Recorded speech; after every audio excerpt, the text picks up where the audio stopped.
Thank you for all being here as we take a major new step to support our incredible military family, something that we've been working on for a long time. I guess you could say for decades.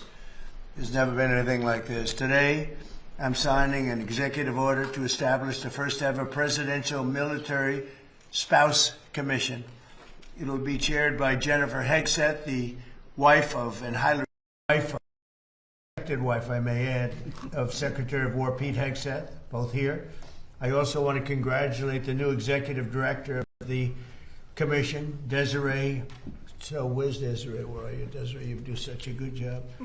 Desiree Thompson-Sale, along with new commission member Christy Mullen, wife of Secretary of Homeland Security, Secretary Mark Wayne Mullen. These are outstanding people, everyone, male and female, outstanding. The commission will also include the spouses of our wonderful service secretaries, the spouses of the Joint Chiefs of Staff, and the spouses of their senior enlisted leaders. And we have some incredible talent. And I won't tell you these spouses, I've looked at educationally and every other way, they're amazing. We're also pleased to be joined by Secretary Hegseth and the Chairman of the Joint Chiefs of Staff, General Dan Kane. Thank you very much, Dan. America cannot have the strongest military in the world without the love and devotion of our remarkable military spouses who make the extraordinary sacrifices for our country. They really are extraordinary. Many military spouses spend months separated from their loved ones while our heroes are deployed overseas. Military families also endure frequent moves and other unique challenges, and the challenges are legendary. They write books about them. This commission will provide recommendations for improving the quality of life for military spouses so that we can better support both our military families and the entire United States Armed Forces. The commission will develop suggestions to address particular challenges in housing, employment, healthcare, education, childcare, and just about everything else you can think of. We've never had this opportunity. We're doing it now because we've done a lot for our military. We love our military. Every day our administration is fighting to give our military families the support they dearly need and they deserve. As part of the great, big, beautiful bill, we provided hundreds of millions of dollars for military childcare and improved housing on military bases. It's being built, much of it's being built right now. Last Christmas, every service member received a warrior dividend of $1,776. Think of that. I wonder where we got that number. It's actually $1,775. The number worked out to be 17. I said, if you add $1, we have 17. That was one of my genius ideas. We have 1776. But that was a great thing, and we've given it every member of our military hard-earned pay raise. We've also given the pay raise. The commission will help ensure we continue to give military spouses our very best so our military can continue to be the strongest military anywhere in the world, and we're proving that. As you know, we had a conflict with Venezuela, worked out very well, and we have a conflict with Iran, and that's working out very well, very, very well. So now I'd like to ask Jennifer Hegseth to say a few words, followed by Pete, General Kane, and then I will sign the executive order putting this into play. And it's an order that's long overdue as far as I'm concerned, like by decades. And we're going to do a real job with it. And Jennifer, if you will, please. Well, Mr. President, you have been a champion for the military, and we are so grateful for that, and that continues today. And like you said, these are generational issues that are long overdue to address. And we have the most amazing women here who have decades of experience as military spouses themselves to take a look at it. There's really nothing we're going to find that they haven't experienced. And so between what they've experienced and what they know, we're going to really tackle these things. And I've spent the last year traveling around, meeting with military spouses and families around the world and around the country, and it's the same from Kentucky to Singapore. It's housing, it's healthcare, it's employment, it's childcare, it's education, and so we're going to take a look at all of those things. Even one of the women up here, I won't say who, but was a paramedic, and as they moved from state to state, she could not get the license. Switch to that state in time before you move again, before you PCS. And it makes it really difficult for these families to survive, let alone all the other sacrifices we're asking for them. So this is a big deal today. We're super grateful. Every time Pete travels around, Secretary Hegseth travels around talking to the troops, he tells them the president has your back, and now the families know that you have their back too. And we are grateful. Thank you. Thank you, Jennifer. Great job. Thank you. How about you say something first, and then we'll go. I can't then really we'll go top back that. into the general. You're not going to top I can't top that, Mr. President. Give it a shot. You're not going to. You know, it's Good job. It's true. Strong families equal strong formations. I mean, when you look at it from a military perspective as a secretary, our job is to make sure our troops are prepared and ready on behalf of the nation. And if your family's not taken care of, then it causes hesitations and complications for the warfighters up front. And so we say often, and we mean it, no soldier, no Marine, no member of the Joint Force serves alone. And so if we can address the issues of housing and make sure it's quality housing, make sure employment opportunities are maxed out, make sure child care is taken care of, make sure DOEA schools are the best in the world so that our military kids are being educated, the trade skills they might want to take the next chapter in life. If that warfighter knows that their family is good to go, they will go the extra mile, which is what our nation asks. So we're in for, this is not one of those window dressing efforts.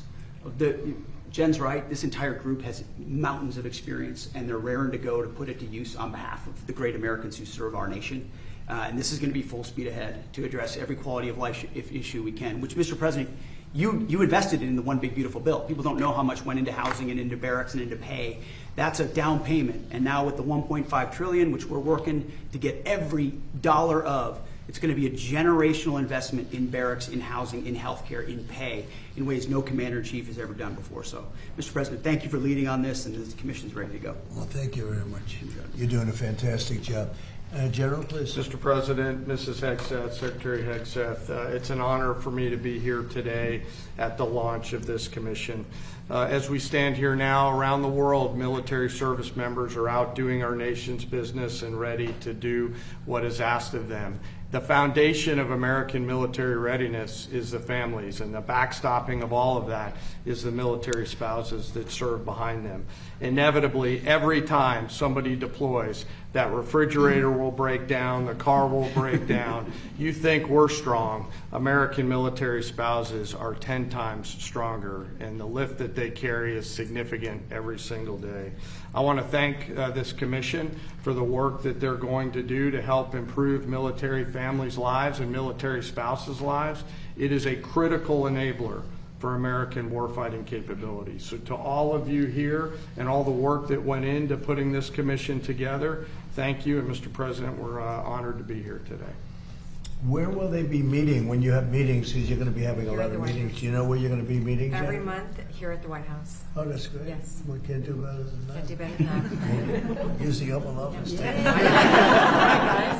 Would anybody like to say anything? Maybe Desiree, you could start, and then if you want to say anything, great time to say it. Please, Absolutely. Desiree. Well, I'll just be really short. It's a pleasure for me to serve as the executive director of this commission. I think it's a long time coming. It's a little bit of a pet project out of my office, simply because we have the Chief of Staff of the Air Force's wife that has been inspirational for this. She's a 41-year spouse. But collectively, this group has over 400 years of experience as an active duty military spouse. 400. And they've probably moved about 300 times. So if you can imagine that level of experience coming to this commission and solving real problems for the future of our military spouses and families, it's just an incredible thing that you're doing, President Trump, actually asking them to solve these problems and give you good recommendations, and we're happy to help them do that. So, you know, we have Desiree's been with us for a long time, and she's directly and indirectly done what she's doing for a long, long time, covered numerous presidents, and she basically responds to the public when the public, they send things. Sometimes they send gifts. Actually, it amounts to millions of dollars in small money. And I said, well, what happens to that money? They send it back, or they do charitable work, but it's literally millions. They send it to me. I should be able to get it. She won't give it to me. I should be entitled to it. No, but they send it to me as just a gesture. But they write thousands and hundreds of thousands of letters, and she's got a staff that's all volunteer. And I have one question: how do I compare in terms of response with other presidents of the past? No comparison, sir. No. Is that good or bad? No, it's good. Actually, it's very good. It's very Yeah. good. We do okay? You do great. A little more than Sleepy Joe? 100% A little bit positive. more? Yes. I think so. Thank you. Thank you. Does anybody have anything to say, or a question, or statement? Would you like to make a statement? Yes, Can I please. just say, I'm so excited. We've served with the Wolfsbachs now for a number of years, and I've seen them champion the enlisted corps. As the spouse of a senior enlisted leader, it's pretty easy for something amazing like this to happen and not include the enlisted corps, the senior enlisted leaders from the enlisted corps. It means the world to me that this started with them in mind. And I don't know if you remember, but a few years ago, my husband was serving in Alaska, and before you got on the plane, he asked your detail if he could ask you a question, and he asked if you would FaceTime me, and you did. And it meant the world. People I respect. You're getting ready to get on the plane, and this E9, this enlisted command chief, asked you to FaceTime me, and you put your arm around him, and you said, "He's doing a good job, take good care of him."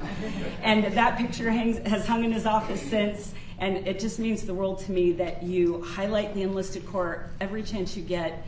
And I love to tell people that story, that you took the time That's so for. nice. Thank you very much. Say hello. Okay. I remember.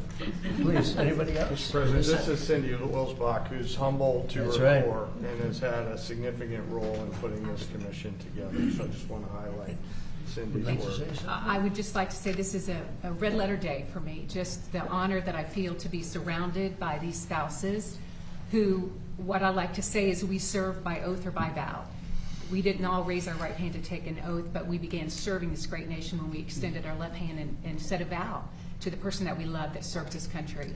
And we represent people that are at the end of their careers. We have served decades, 20, 30, 40 years of service. This is about the legacy that we leave for the people that come after us, for these great. people who have children who are serving now, or for families that we say, we love you, we care about you, and we are the greatest military in the world, and part of that is taking care of our families, and that's what this commission will And do. your husband is highly respected, I have to tell you that, by everybody, by everybody. Anybody over here? Yes, please. Mr. President, on behalf of the Coast Guard, we cannot thank you enough for the amount of money that you have put into our organization. We are beyond excited about the new potentials that we have. We can just feel it, the whole Coast Guard. Every time we go to visit our different units and our families, people are super Including excited. 11 ice cutters, right? Absolutely, I'll be talking, yes. It's going to be beautiful. Yes, sir, yes, sir. They had one, Russia has 48. They had one, and it was 50 years old, and you're going to soon be getting 11 brand new ones atop of the line, so that's a big, that's a Our big people difference. are very thrilled and super excited and very thankful to you. That's So great. thank you, sir. Thank you very much. Good. Anybody else like to say? Last chance. That's it? So I'm going to sign this, and it's a real honor. And then if you like, you could ask questions of the people, and or me if you want.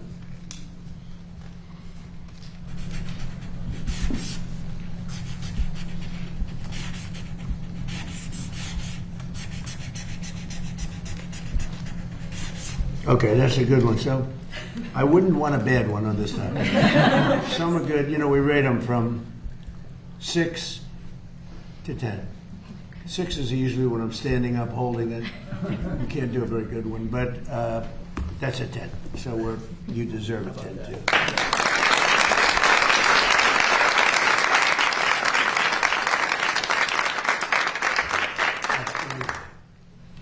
I think you should hold that, okay? Questions, please?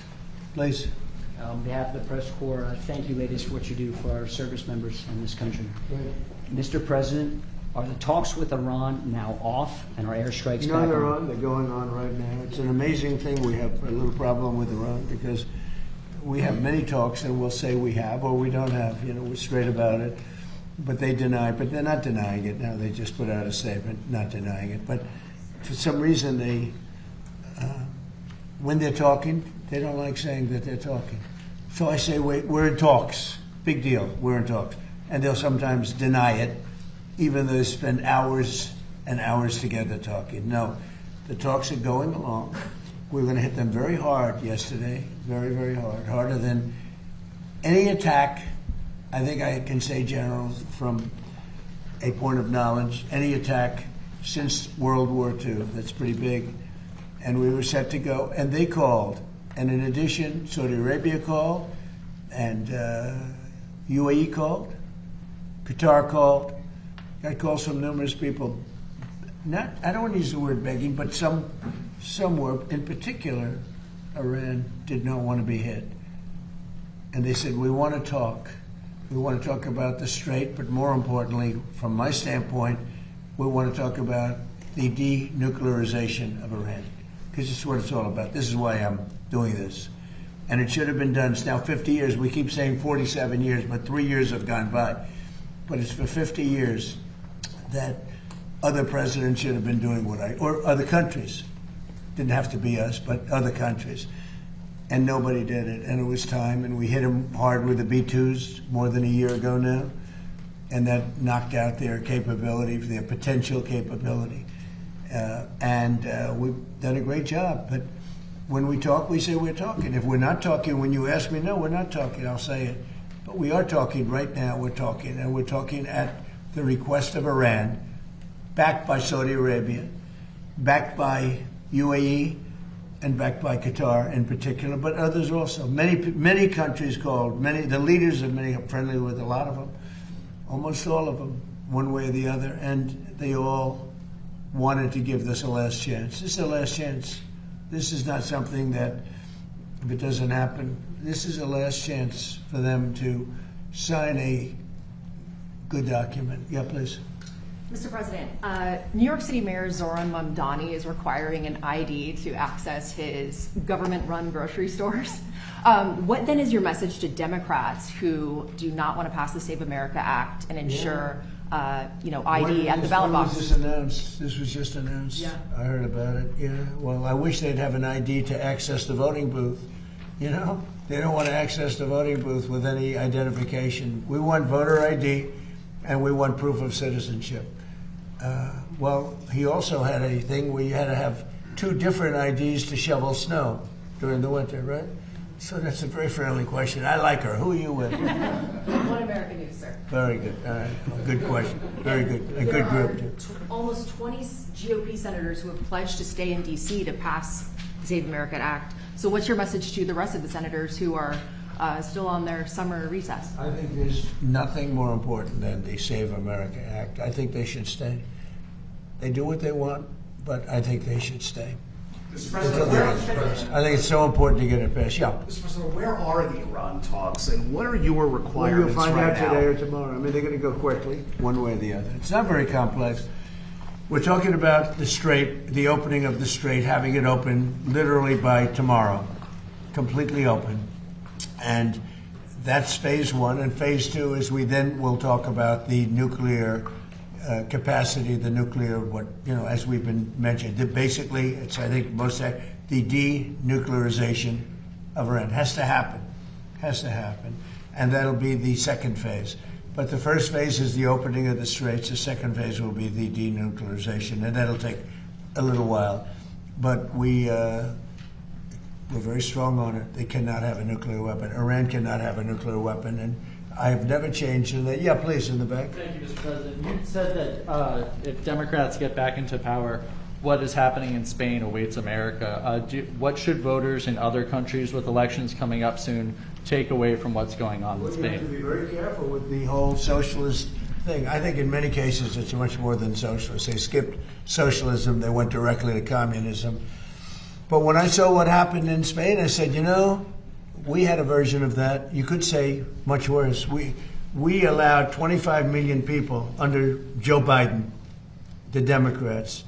We had open borders, and countries all over the world, almost all of them, sent people that they don't want into our country. And we've gotten a lot of them out, and we're getting more, including murders. And I always said 11,888. That was the number of murders. Many of them committed more than one murder. And we're going to be just like that if you put these lunatics in that I see running for office. We had an open border a year and a half ago. We had the worst border in the history of our country. Now we have the best border. We haven't had one person come in, and this is done by the Democrats, not by left-leaning people. They do charts, and they have, in 15 months, not one person has come in through our southern border illegally. Now, that's pretty amazing.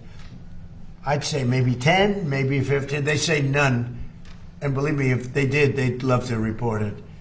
But you could go outside in those vast plazas where hundreds of thousands of people gathered when they stormed our country, just like they did, in my opinion, worse, just like they did to Spain. They stormed our country. And those borders are, those big plazas that were built, they put concrete down. And now you look at them, and there's grass growing in the cracks. Nobody comes up because they know they're not going to get through. And if they do get through, they're going to be taken out, brought back to their country. So we've done a fantastic job. You know, somebody said you did it too fast. I did it in 30 days, my first 30 days. Biden couldn't do it. He couldn't get it done. He tried at the end. He tried to do something because it was so overwhelming. It was so bad politically. But we did it in 30 days. Somebody said you should have taken a year and a half or 2 years completed because everyone forgets. Even my speechwriters, they say, sir, nobody wants to hear about the border anymore. You've done it. It's an incredible job you've done, but nobody wants to hear about it.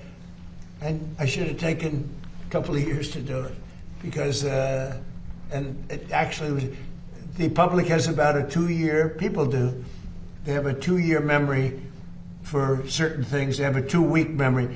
I may have gotten elected, certainly partially on the border, and because we did such a great job, it was a long time ago. I did it twice. I did it in 2016 when it was bad, but I did it this last time when it was really bad. It was, Steve, I would say many, many times worse than it was in 2016.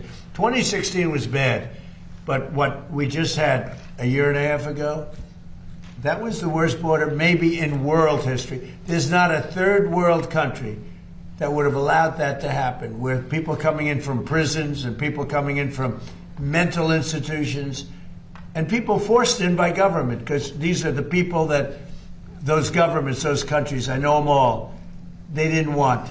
And they walked into a country totally unvetted, totally unchecked. Not anymore. Nobody comes in. Except if they come in legally. Yeah, please. Thank you, Mr. President. Yesterday you were... Who are you with, please? I'm with the Washington Examiner, sir. Good. They're doing good. They've been very nice to me. You were asked yesterday whether Representative Max Miller should resign from Congress over the allegations, and you said that you'd have a look at it. Yeah. Have you thought about that? And also, do you think... Well, it's a very sad thing. I know Max. He's a good person. I mean, I always thought he was a very good person. And I'm going to let the families figure that out. You know, those families... I know they're working on it. It's a very sad thing, especially when you know somebody so well, to be going through that. But it's accusations, and I'm going to let them figure that out. Yeah, please. Mr. President, did you sign off on Todd Blanche rescinding the anti-weaponization fund? And also, there are Democrats right now who say there's essentially 2 tax codes. There's the Trump family tax code and a normal people tax code. Why do you think that your family deserves some level of special exemption when it comes to the auditing of taxes? Well, I'll go into that. First of all, I had a 10-year case that was settled until I announced I was running for office. It was a settled deal like I've been doing all my life. I've been audited every year for my entire life, which I have a lot of wealthy friends who were never audited. To this day, they were never audited. I was audited. And my deal was settled. In writing, it was settled, subject to final approval. Then I announced I was running for president, and all they did was haunt me with it. They ended the settlement, and they went after me illegally. And they did a lot of bad things to me like they did to other people.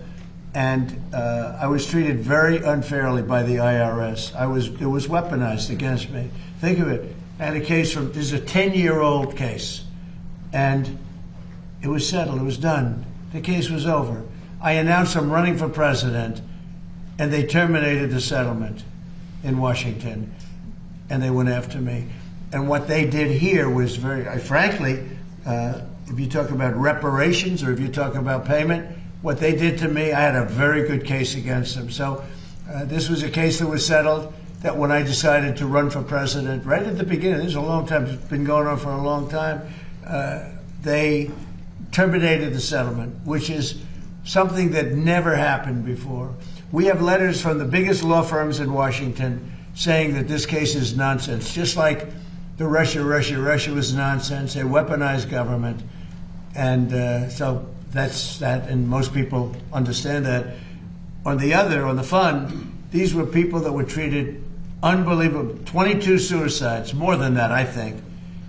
Look at Ashley. Look at so many other things that happened. These people were treated horribly, and this fund could have given them some solace.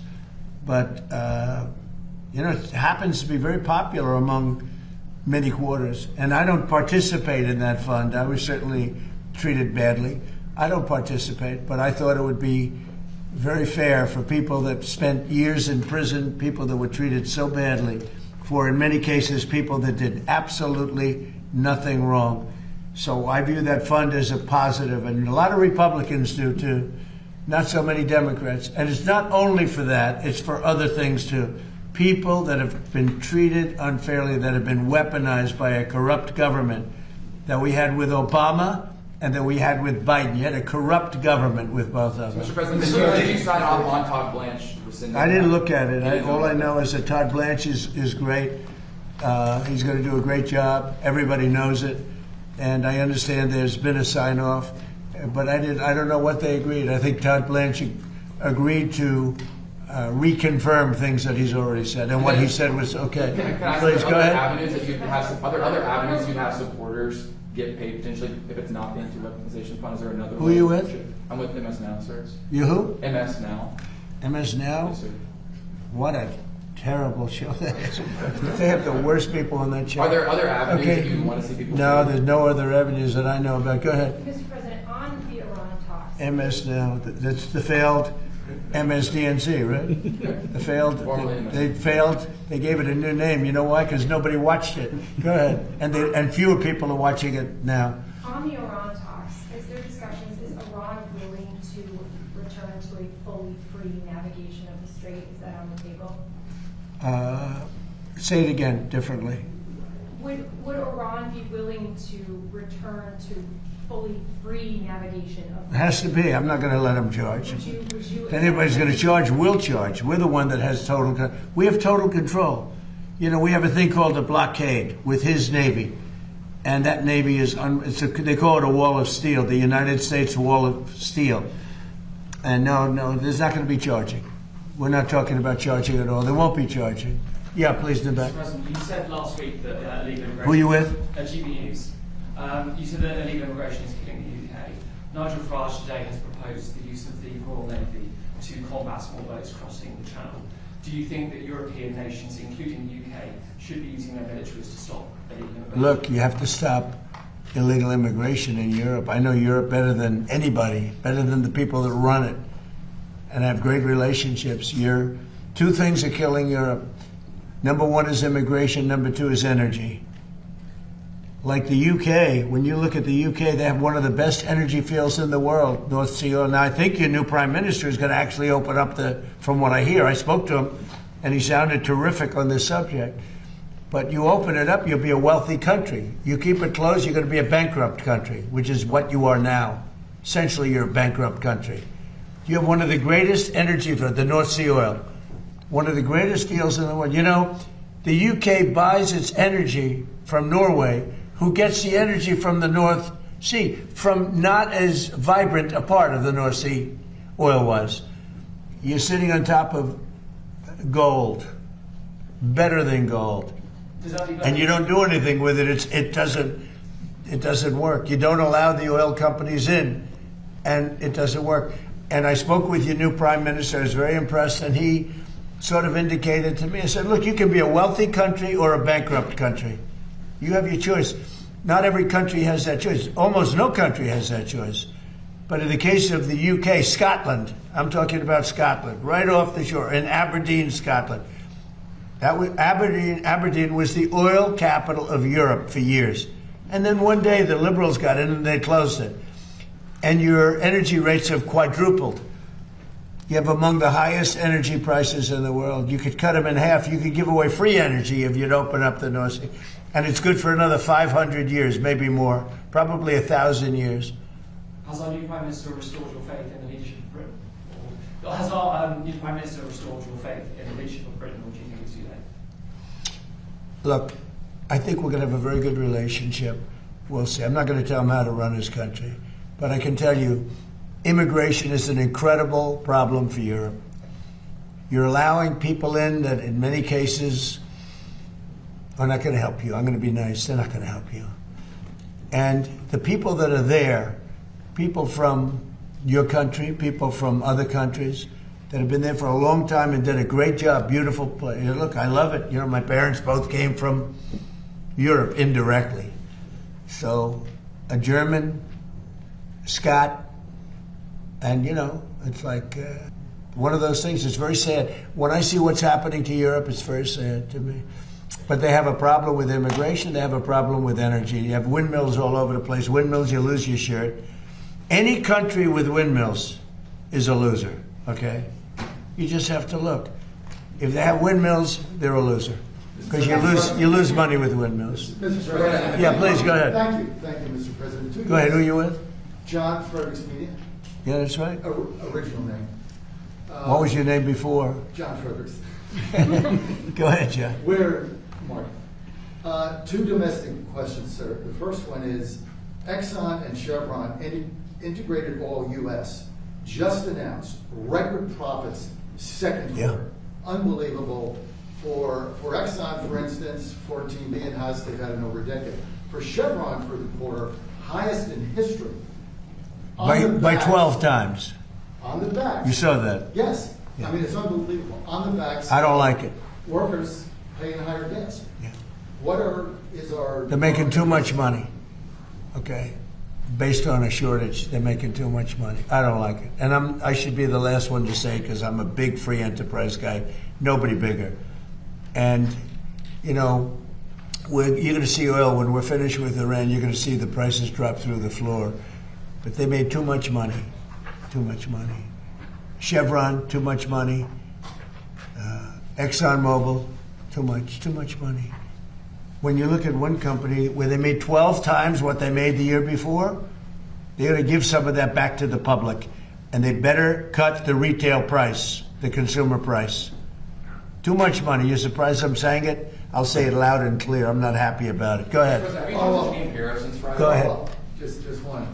For those of us here that live in Washington, D.C. with our families, like I do, the renaissance of the city that you've been able to do in 18 months is incredible. I hope you heard the... Did you hear that, everybody? The renaissance of Washington, D.C. in 15, 16 months is incredible, and it is. It's clean, it's safe, and you haven't seen anything yet. We're replacing all of the grass that hasn't been replaced in the fields, all the beautiful fields where the grass is. You know, grass is like humans. It has a life. This grass hasn't been changed in 100 years. We're doing all the fields. We're doing most of the graffiti is moved. But the most important thing is it's been beautified.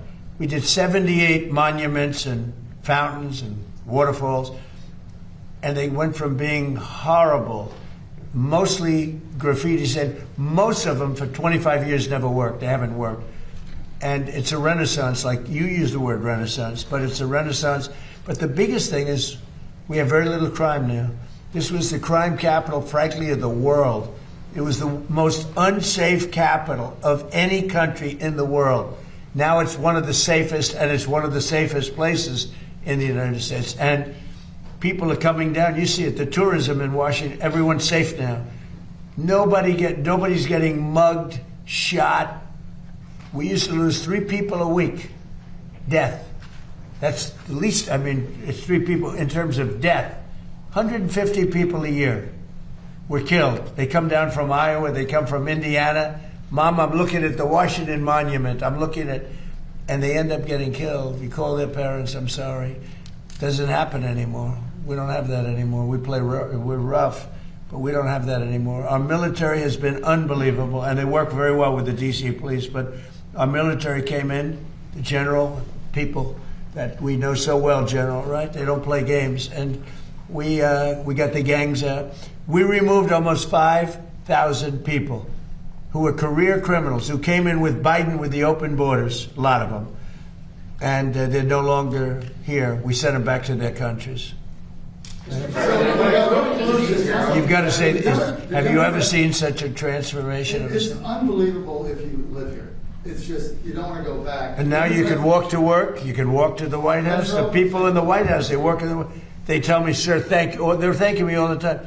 They used to have to take Uber, and the Uber would be robbed, okay? They weren't even said. They'd go to a restaurant, and they'd feel safe in a restaurant, and then the restaurant would be robbed. Do you know the restaurants were all closing? And now you can't, if you're a restaurateur, you can't get a restaurant. You literally can't. The restaurants are booming. Crime is down 92%, maybe more. I want to get down 100%. You know, the greatest statistic, though, that you have is that 2% of the people create 91% of the crime. You can really handle that. And we've moved almost 5,000 people out. They're criminals, career criminals. We moved that, or in some cases they're in jail. In some cases they were so bad, they came in through Biden. They're so bad, we don't want to move them out. We want to put them in jails because we're afraid they're going to come back in somehow. So I appreciate you saying that. Would you consider going to Congress if they come in and try to roll it back, the new Democratic mayor? Well, you had a mayor who's, I guess she's a communist. I mean, she says she's a socialist, but I guess she's a communist, basically what she says. But I have not met her yet. I look forward to meeting her. Would I federalize? Basically, you're saying federalize D.C. Yeah, well, I'm allowed to do that. Would I do it? If they want to, we took something that was in deep trouble. It was a graffiti-filled, crime-filled mess. We turned it into Shangri-La. We turned it into a great place. Look outside. Look what's happening. Look at the beautiful ballroom and military center. It's a military center, much more than, we have a drone port on top. Look at the grass in front of the White House being all replaced with the top stuff. The parks are all being replaced. It starts very soon, actually. We'll do one at a time. It's about 700 acres of parks. They're all going to have brand new, the best grass you can get. Scots. You know Scots? Scots Miracle-Gro. They're doing it. They do great grass. What can I tell you? I got to give them a plug because they did the White House for free. Sir, a friend of mine, a guy that, he's terrific. We'd like to give you new grass at the White House. I said, I'll take it. How much? He said, free. I'll take it. One of those things. Thank you. Thank you very much. Mr. President, this is at least the 5th time you've turned off airstrikes against Iran since April to negotiate. What is your message to the American people who are wondering what has changed this time? Why should it be any different? Well, you don't know. I don't know. I think we're going to maybe get something, but I want to give them every last chance before decapitation. Very tough to do what we have planned, still planned. We'll see what happens. But it's a very, very tough thing to do. I think I'm very proud of the fact that I'll give people a chance. This is a big move. To do an attack that big on a country, I'd rather not do it. Now, we've already, through lots of large attacks, but they were normal large. Hopefully they'll come to their senses, because what happened, cannot have a nuclear weapon, but hopefully they'll come to their senses. So they called me and they said, please don't attack, we'll make a deal. That's the real truth, and everyone knows it. And who wouldn't call? And they found out through leaks and sleazebags, a lot of sleazebags, leakers. Leakers should be put in jail. They have to strengthen up the laws for leakers. But in this case, leakers helped because they said the severity of the attack, and Iran knew it. They knew what was coming. It was going to come last night, and it would have gone on for a long time, and there'd be essentially very little left. There'd be nothing left. And if I'm given a chance to let a lot of people live, I want to give that chance. So I'm under no time constraint. I don't happen to be running, but a lot of very good Republicans are running. And you have a sick ideology taking place right now that, hopefully they'll be defeated because they'll destroy the country if they ever take over. But this desk is like a blocking desk. No matter who gets in. If it's bad, I block. And I'm good at blocking. If it's bad, if it's stupid things like the things they want to do, we want to get rid of the U.S. Senate. I don't like a lot of Senate, just to be honest with you. I don't want to get rid of the Senate. We want to get rid of the Supreme Court. They want to put now 21 or 23 people, that's the real, on the Supreme Court, or get rid of it. They want to get rid of the presidency. They want to have an appointed executive running. That's a communist thing, you know? That's a communist thing. These are sick people. And, you know, I said it the other day, and it maybe doesn't sound that important, but when a country goes bad, like look at the blue cities. What do they have in common, aside from massive crime? Much more crime. The Republicans have very little crime. But what do the blue cities have in mind? And also you can say this with nations when they go bad. The blue cities have something in common: crime, high crime, vicious, violent crime. But what do they have in common? They're all dirty. They're filthy dirty. Their streets are dirty. Their streets smell. Their storefronts are broken. Their trees are all gross. Everything about the place is dirty. And I don't want to mention any specific city. It's really all of them. But you go into these cities that are blue, they're crime-ridden, and they're filthy dirty. They're like Washington, D.C. was a year and a half ago, with graffiti all over the place, with crime all over the place, with people afraid to be here. You had to be ashamed of your capital. Some of the most beautiful buildings built in the real time. Like you look at the Supreme Court building and they put graffiti on it. The most beautiful columns I've ever seen. In fact, our columns are going to be nicer at the ballroom. I said, I want the Supreme Court, but better. But you look at those columns, how magnificent, and then you see graffiti on the side of the building. No artistry, just bad people. But the one thing they all have in common, crime. The two things, crime, but they're disgusting. They're filthy dirty. The streets are dirty. They have people lying all over the street doing you know what. They're all the same. And this is what we're going to put in it. Not going to happen in our country. Go ahead, please. Yeah, in the back. When someone, me, sir, Go ahead. when a group. Well, let him go. Then you. I'm sorry. He was very rude to you, right? Go ahead. Who are you with? I'm with Real America's Voice, sir. So when a group such as the Haitians lose their temporary protective status, how soon should they be bussed and flown out? Well, we had a big victory in court on temporary, you know, the protected status.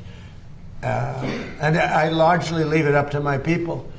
But we've had people here for many years that they were here temporarily. You know, we had people coming in, and they've been here for many, many years. And they had a tragedy in their country. They had, sometimes it was storms, or it was, you know, it was hurricanes. And they come in, and, you know, they're here for 12 years, 14 years. So something's got to be done. Yeah, please. Mr. President, have you spoken to Jeanine Pirro about her decision to drop? No, Jeanine Pirro made a mistake. There was vandalism. I just told you we did, I think, 78. One of the things was the reflecting pool. Hasn't worked since 1922 because it always leaked. It always leaked from 1922. You know, it's the largest, longest pool ever, and all that. The concept is beautiful, but it always leaked because of the size, because of maintenance, whatever. But it was built in 1922, and from the day it was built, it leaked. Biden spent $58 million. Barack Hussein Obama spent much more than that. He said, I have an idea. Let's take the water from the Potomac. So they took the water from the Potomac, and it was putrid. It was putrid. It was a disaster. Biden was a disaster. I said, I'm going to get that fixed, along with Doug Burgum and Department of Interior. And we worked hard on that. Now, we worked hard on all 70. It's actually, I think, 81 now. You saw the new horses that just opened by the bridge with the gold. That was the way they were many years ago. Now they look better than they did many years ago. But these monuments look better than they did when they were originally built.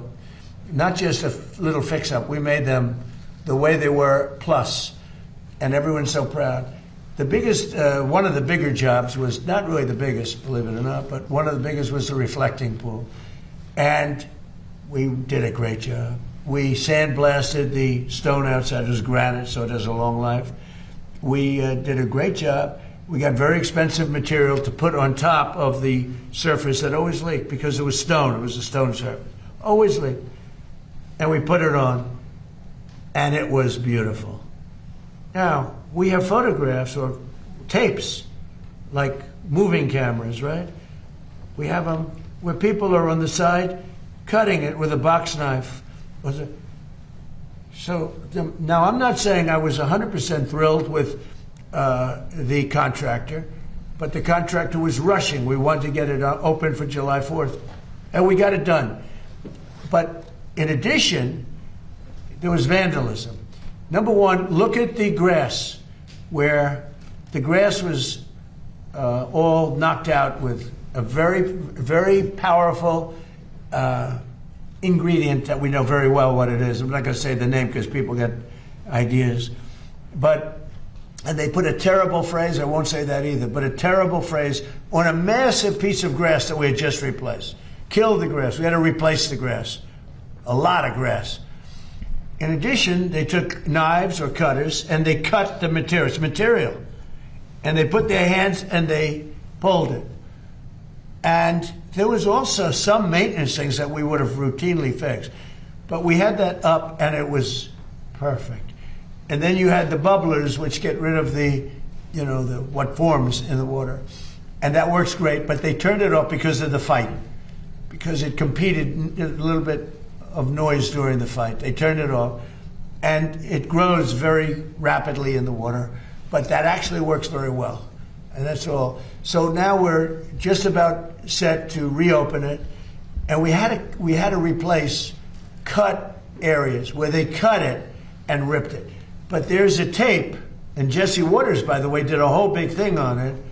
There's a tape that's out there that I posted on Truth, where you have people leaning over the side, the weakest part because of the flexibility. It moves. It's very complicated. It moves. And the softest part has to be flexible. And that's the stuff you can cut. And these guys knew what they were doing. And they cut all the way along the base. Cut, cut, cut.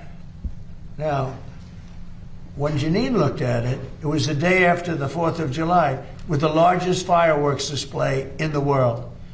And the stuff was laying all over the pool, the fireworks, because they used the pool as one of the, and it was all over the pool. It was the day after, very shortly thereafter.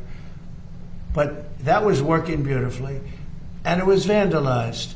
And if you look at the tape, now the tape isn't a great tape in the sense that it's a little hard to say who it exactly was. But it was people cutting this very expensive material, waterproofing material. Anyway, it looked beautiful. And then they cut it, and they vandalized. And we weren't necessarily thrilled with the contractor, but they did a job, and they were fixing any problems. But then it got carried away because the judge was extremely unfriendly to Janine. And frankly, I think she choked, because the judge was really vicious. Instead of going after the people that did it, the judge went after her and went after her department. And I guess she choked. I don't know what the hell happened. Are you reconsidering her role here? I don't know what. You're fake news. Don't ever talk again. You're fake news. One of the worst in the business. Fortunately, nobody watches you. But something happened. There was vandalism there. And there was some things from the contractor which we would fix. But it's almost complete. And when it opens, it's incredible. It's really incredible. But remember this. It leaked from 1922. It opened in 1922. They never solved the leak problem because it was stone. And the cracks with the stone, stone is really not a waterproofing material.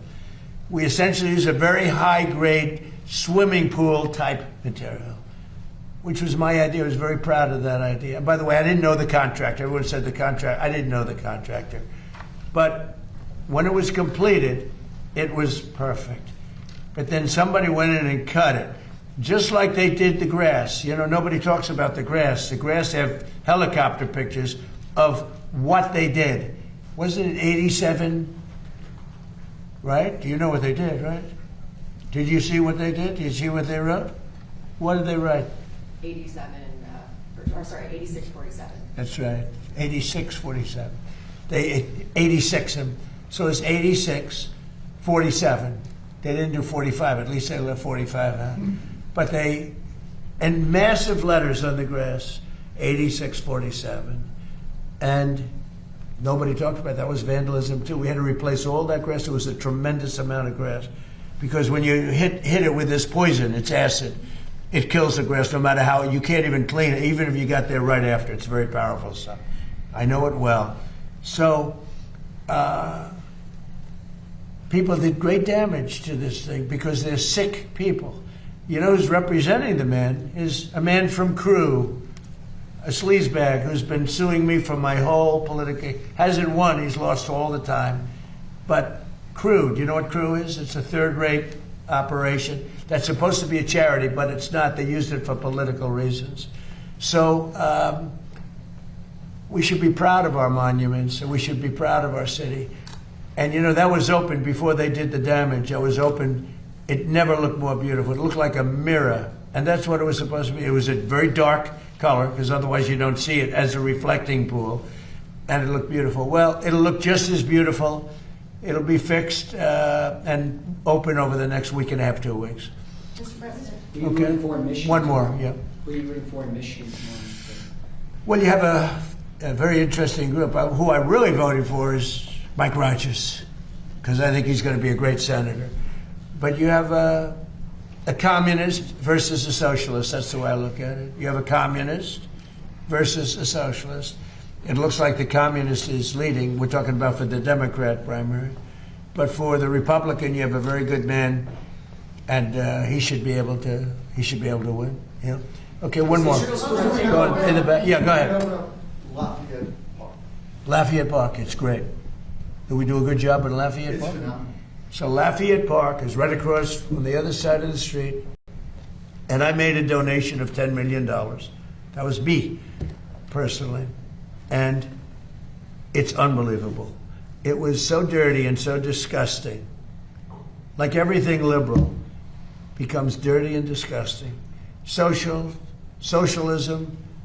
liberalism, progressivism. You know, the word progressive is such a nice word. They love using it. But the radical left isn't letting them use that word anymore. But Lafayette Park is a large park. It was known as the gateway to the White House. And it was disgusting. The monument is beautiful, graffiti all over it. I won't say what was on the sidewalk, but horrible, horrible, horrible, disgusting stuff.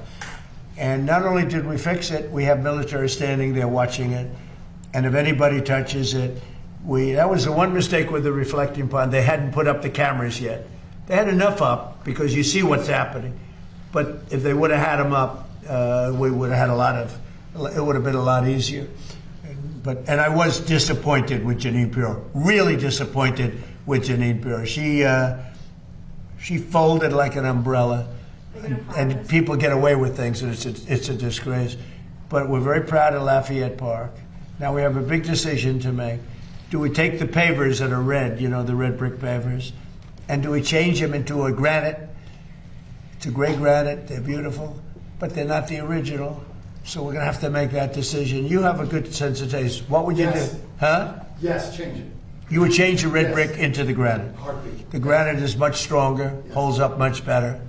Different color. Legacy. Change it. Okay.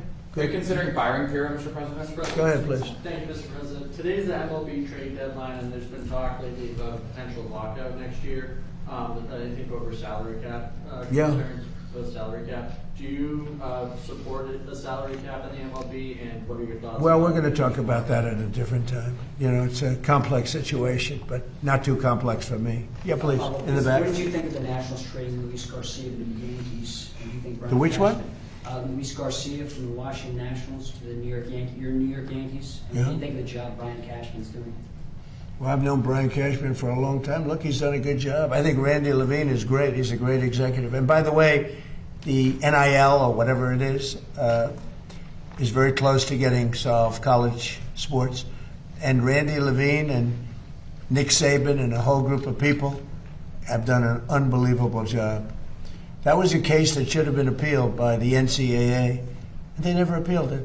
Whoever ran the NCAA, they never appealed it. The original case was thrown out by a judge that knew nothing about sports or college sports. And that case should have been appealed. they didn't appeal it. They didn't know. I think they forgot something happened. And college sports was and is in turmoil right now. Turmoil. And Randy Levine from the Yankees, the president of the Yankees, got together with a lot of people. We had it right here, 60 people that were in that world, including legal people. And from football, it was Nick Saban, who won 6 or 7 championships. Fantastic coach and very respected. And many other people, very, very respected. And we have a bipartisan deal as of right now. So we'll see what happens. They'll be voting on it soon. I hope they get it. I hope they get it done. Thank you all very much. Thank you. Thank you. Thank you for that question. Head out the store. I love this question. Thank you guys. Thank you guys. Thank you. Have a good time. Thank you, everybody. Good luck. Thank you. Thank you. Good. So